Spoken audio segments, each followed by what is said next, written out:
मैं जापान गया, तो जापान मेरे कार्यक्रम में मैंने एक कार्यक्रम क्या जोड़ा, मैं वहां एक नोबेल लॉरिएट साइंटिस्ट याकामाहा को मिलने गया। क्यों? मैं इसलिए किया गया कि उन्होंने स्टेम सेल के अंदर जो रिसर्च की है, मैंने जितना पढ़ा था तो मेरे मन में आया था शायद इनकी एक खोज हमारे काम आ सकती है क्या। क्योंकि मैं जानता हूं मेरे देश के आदिवासी, उन आदिवासियों को परंपरागत रूप से सिकल सेल की भयंकर बीमारी से जूझना पड़ रहा है, और सिकल सेल की बीमारी कैंसर से भी भयंकर होती है। जिन्होंने सिकल सेल की बीमारी वालों के विषय में पूछा है तो पता चलेगा ये कितनी पीड़ादायक होती है, और पीढ़ी दर पीढ़ी चलती है। अभी तक उसकी कोई दवाई नहीं मिली है। एक आशा लगी है कि स्टेम सेल के द्वारा सिकल सेल की बीमारी से मुक्ति हो जाए। हम गए तो वहां गए, उनसे चर्चा की, और बेंगलोर के हमारे साइंस इंस्टीट्यूट के साथ आज उस दिशा में हमारा काम हो रहा है कि स्टेम सेल्स के द्वारा हमारे युवा साइंटिस्ट कुछ खोज करें। मेरे आदिवासी भाइयों को पीढ़ी दर पीढ़ी जो परेशानियों से जिंदगी गुजारनी पड़ती है, उससे वो बाहर आए। आजकल हर दूसरा व्यक्ति किसी न किसी बीमारी से परेशान है। कुछ बीमारियों का इलाज संभव है और कुछ का संभव नहीं है। मैं आपको जिस खोज के बारे में बताने जा रहा हूं, वह इस सदी की सबसे बड़ी खोज है, और वह है स्टेम सेल। अगर हम स्टेम सेल के बारे में जान लें तो हमें पता चलेगा कि करीब करीब हर बीमारी का इलाज स्टेम सेल से संभव होता जा रहा है। आप इस वीडियो को जरूर पूरा देखें, क्योंकि इससे आपको और आपके परिवार के किसी सदस्य को फायदा मिल सकता है। जब एक बच्चा अपनी मां के गर्भ से जन्म लेता है तो उसकी नाभि अपनी मां के साथ जुड़ी रहती है, और इस नाभि के अंदर जो ब्लड होता है उसे स्टेम सेल कहते हैं। जब मां की गर्भ में आर्तवशोथ से पितृशोथ मिलते हैं तो मांस का एक छोटा सा गोला बनता है। यह गोला स्टेम सेल कहलाता है। जैसे ही यह गोला बढ़ता है, उससे बच्चों के हाथ, पैर, आंखें, कान, नाक जैसे अंग बनते हैं। इसी प्रकार दिल, किडनी, लीवर, आंत और बाकी सभी अंगों का निर्माण स्टेम सेलों से होता है।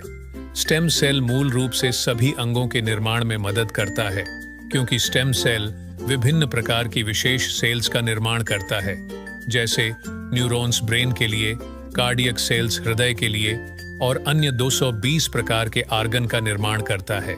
अगर हम इस नाभि और इसके अंदर के ब्लड यानी स्टेम सेल्स को संभाल कर रखें तो आने वाले 25-30 साल तक बच्चों को गंभीर बीमारियों से बचाया जा सकता है। जब बच्चे को कोई रोग हो जाए तो संभाली गई नाभि से स्टेम सेल को निकालकर उनको विशेष सेल्स में परिवर्तित कर बच्चों के शरीर में इंजेक्ट कर दिया जाता है। इससे बच्चों के शरीर के अंदर के संबंधित सेल्स की सभी बीमारियां जड़ से समाप्त की जा सकती हैं।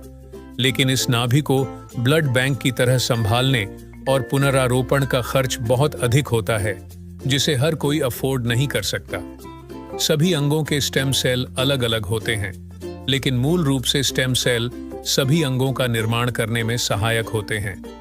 उदाहरण के तौर पर मान लीजिए कि हृदय के कुछ सेल्स नष्ट हो गए हैं, कुछ कमजोर हो गए हैं और कुछ अच्छे हैं, लेकिन अपने सही स्थान पर स्थानांतरित नहीं हो पा रहे हैं। इस स्थिति में हृदय का उपचार स्टेम सेल से किया जा सकता है। पहले स्टेम सेल्स को कार्डियक सेल में कन्वर्ट किया जाता है, फिर आपके शरीर के अंदर हृदय में इंजेक्ट कर दिया जाता है, जिससे हृदय को नया जीवन दिया जा सकता है। दोस्तों, अब आपको स्टेम सेल के बारे में समझ आ चुकी होगी और कि यह कितना महत्वपूर्ण है। इसी बात को समझाते हुए भारत के प्रधानमंत्री श्री नरेंद्र मोदी जी ने स्टेम सेल की रिसर्च में काफी दिलचस्पी ली थी। आप गूगल पर सर्च करके देख सकते हैं। और साथियों, जो स्टेम सेल मां की नाभि के अंदर होते हैं, ठीक वैसे ही कुछ स्टेम सेल फलों में भी पाए गए हैं। यह स्टेम सेल किसी भी इंसान के ऊपर मां के स्टेम सेल की तरह ही काम करते हैं, और इसका प्रयोग करके हम किसी भी बीमारी को नष्ट कर सकते हैं। यह स्टेम सेल स्विट्जरलैंड के एक वैज्ञानिक डॉक्टर फ्रेड जूली ने हरे सेब और लाल अंगूरों के अंदर से खोजे हैं, जो स्विट्जरलैंड की विशेष प्रजातियों के अंदर पाए जाते हैं। इस सेब के स्टेम सेल को मालिस डोमेस्टिका और अंगूर के स्टेम सेल को सोलरविट्स कहते हैं।